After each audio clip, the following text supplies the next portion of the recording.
What's up, everybody? My name is Joshua Riel here with David Griffin, and we have read Green Lantern Earth 1, which essentially reinvents the Green Lantern mythos from the ground up. And we are going to talk what I'm going to call diet spoilers. Okay, we are going to go into the story and talk about a few things that happen, but we won't be giving away any of the twists or what happens in the end. So, of course, if you are interested by what you hear here, you can go and read it when it comes out on March 20th, mostly unspoiled. So, David, let's talk about here where the story starts off. It actually reminded me a lot of how the movie Alien starts. Yeah, because you start off with Hal Jordan, who is working for Ferris Galactic, not Ferris Air. You're not going to see him, in the fighter jet there, but he's a miner. It's kind of like Alien, like the truckers in space whole thing, which is, I just kind of love that whole approach to the story. And he's a guy who has a past you're not quite sure about, maybe a dark past going on there, but he seems like just kind of like a regular guy trying to make a buck. They're just talking about getting their bonuses. Again, going back to Alien, because a lot of the conversation at the beginning of Alien is all about, we got to get our bonuses. Like, if we have to go onto this planet, does it mean, we're going to get our bonus or not? And they come across this strange alien ship, Hal does, of course, and finds his ring, which kind of sets up the whole story, of course, but it's different than the stories we've seen in the past. He hasn't come across the ring the same way that he usually does, at least, as far as I know. Yeah, the ring doesn't magically hone in on him, because you are very brave and have lots of willpower and can overcome great fear. You will be a Green Lantern. None of that. They make a point of talking about how the ring is purely a tool, and it really depends on who you are as how you use it. There's no chosen heroes who are these perfect people who get it. I think that's like the really first step that really sets it apart from what we know from the comic books. And I love the comic books. You're getting two different points of view here. That I am a huge Green Lantern fan. I've read so many Green Lantern comic books. I have entire long boxes just filled with them. Whereas you are more like a casual Green Lantern fan. I watched the animated series, which I loved, and I read Blackest Night, and that's about it. That's about all I know. Mm-hmm. but even though I'm a huge fan of the comics of in the normal DC universe, I really enjoyed this different approach of really dissecting everything in the Green Lantern core mythology and really just taking what you need, like the bare bones things, and then changing a few things to make it really interesting, and it results in actually a really more quiet, like contemplative, like personal story, and I was really into that. I mean, too, and it's like you look at the whole,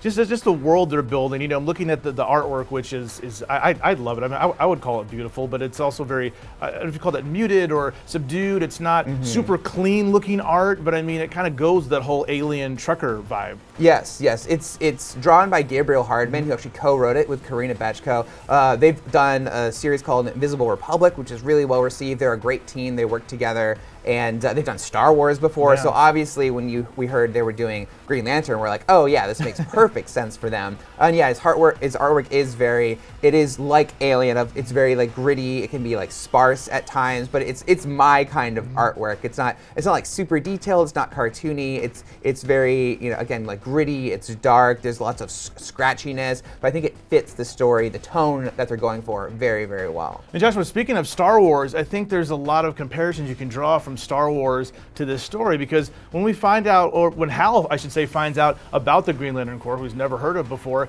it's more of a myth, It's something that existed a long time ago, kind of like when Luke first learns more about the Jedi Order. Like, there's just not a lot of information about them. There's stories that have been passed down, but it's more of a legend or myth than it is an actual thing. People talk about them in whispers, but no one really has seen one in a very long time. Yeah. That's another thing in the story. The Green Lantern Corps, we find out, and this is written on the back of the comic book. This isn't really a spoiler. This is like the premise of the story. The Green Lantern Corps was destroyed a long time ago, and that's where I get that really cool Star Wars connection, that when Obi-Wan is explaining to Luke in A New Hope, the Jedi were wiped out a long time ago, and there's really nothing left of them anymore, and that's what the Green Lantern Corps is.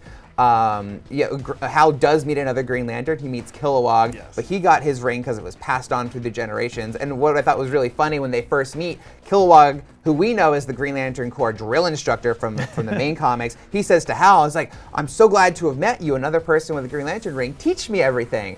And Hal's like, "What? No, I don't know anything. You need to teach me." So they literally have these incredibly powerful weapons, these Green Lantern rings, and don't really know what to do with them. And so that's also part of the joy of reading the story, of watching them figure it out. I feel like I was learning about Green Lantern all over again, which, I mean, that's what these series are supposed to do. But I don't know if all of them have achieved that. And this might be the first Earth 1 book where I'm like, man, I feel like I'm just getting this brand new story that still feels like Green Lantern, but I feel like I'm also reading something entirely different, which I really appreciated about it. Yeah, and I will say, I really did like it. I thought it really honed in on Hal Jordan and showed why he's like an imperfect person in this. And through discovering the Green Lantern Corps, you discover more about him and his past. And he's not a perfect person, and it shows why he is the Green Lantern in this, and I really appreciated that. And the first time I read it, I got so involved in this reinvention of the Corps that I almost kind of missed all of that, because there's a lot of subtlety to this story, and especially in the artwork, it's very powerful. And sometimes there's just a shot of just a face. And you're like, well, why are they showing this character's face? And it's really just kind of ruminate on what's going on behind their eyes. And props to Gabriel Hardman he takes a Kilowog, who's like this pig alien creature thing, and really makes me just be like, oh wow, there's a lot going on behind those alien eyes. Also, too, I mean, as good as the story was, I had a few issues with it. Again, not going to go into spoilers, but towards the end, it feels like the story starts to rush a little bit. My favorite aspects of the story were the Kilowog, Hal Jordan buddy elements. They were kind of going around, learning about the rings, learning about each other. I enjoyed those aspects, but in the end, it gets towards more of setting up for future stories, of course. They have to build a world, but I wish they would have just kind of slowed down a little bit and just focused on Kilowog and Hal learning more about the rings, instead of kind of going for the bigger story elements. So that's one thing that I had an issue with at the end. Yeah, I know what you mean. I feel like the story could have used an extra 20 pages, especially because, like I was saying before, there's like this Obi-Wan type character who meets Hal,